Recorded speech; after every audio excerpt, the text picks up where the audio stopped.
Atos dos Apóstolos, capítulo 11. O relatório de Pedro. Os apóstolos e os outros seguidores de Jesus em toda a região da Judéia souberam que os não-judeus também haviam recebido a palavra de Deus.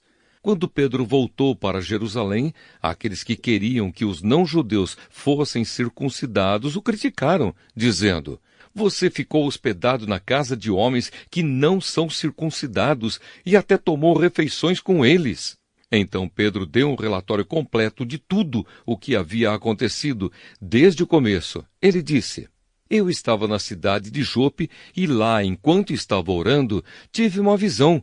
Vi uma coisa parecida com um grande lençol que baixou do céu, amarrado pelas 4 pontas, e parou perto de mim. Eu olhei para dentro daquilo com atenção e vi animais domésticos, animais selvagens, animais que se arrastam pelo chão e aves. Depois ouvi uma voz que me dizia: 'Pedro, levante-se, mate e coma.' Eu respondi: 'Isso não, Senhor. Eu nunca comi nenhuma coisa que a lei considera suja ou impura.' Então a voz falou de novo do céu: 'Não chame de impuro aquilo que Deus purificou.' Isso aconteceu 3 vezes, e depois tudo aquilo voltou para o céu.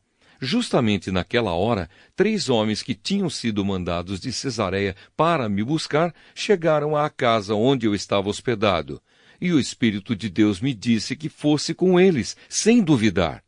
Estes 6 irmãos da cidade de Jope também foram comigo, e todos nós entramos na casa de Cornélio. Então ele nos contou como viu na casa dele um anjo em pé que lhe disse: 'Mande alguém a Jope para buscar Simão, que também é chamado de Pedro. Ele vai dizer como você e toda a sua família podem ser salvos.'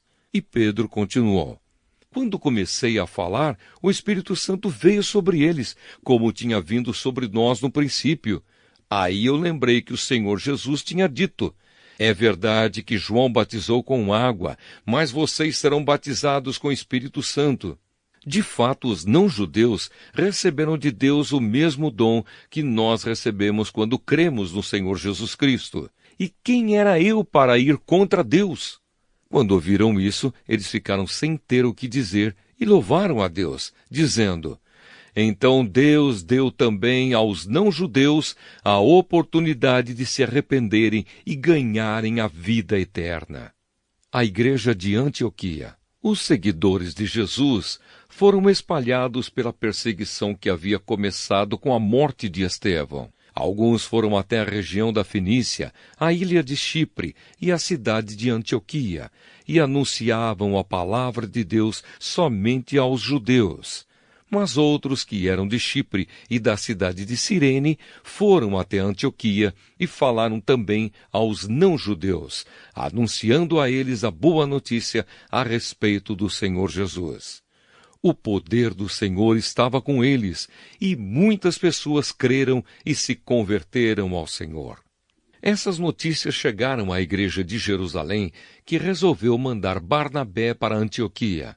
Quando chegou lá e viu como Deus tinha abençoado aquela gente, Barnabé ficou muito alegre e animou todos a continuarem fiéis ao Senhor de todo o coração. Barnabé era um homem bom, cheio do Espírito Santo e de fé, e muitos se converteram ao Senhor. Depois Barnabé foi até a cidade de Tarso, a fim de buscar Saulo. Quando o encontrou, ele o levou para Antioquia.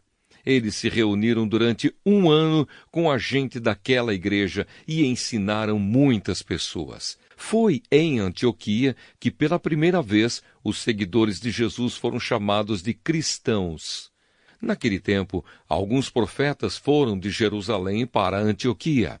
Um deles, chamado Ágabo, levantou-se e, pelo poder do Espírito Santo, anunciou: "Haverá uma grande falta de alimentos no mundo inteiro." Isso aconteceu quando Cláudio era um imperador romano. Então os cristãos resolveram mandar ajuda aos irmãos que moravam na região da Judéia, e cada um deu de acordo com o que tinha, e mandaram o dinheiro por meio de Barnabé e Saulo para que eles o entregassem aos presbíteros da igreja.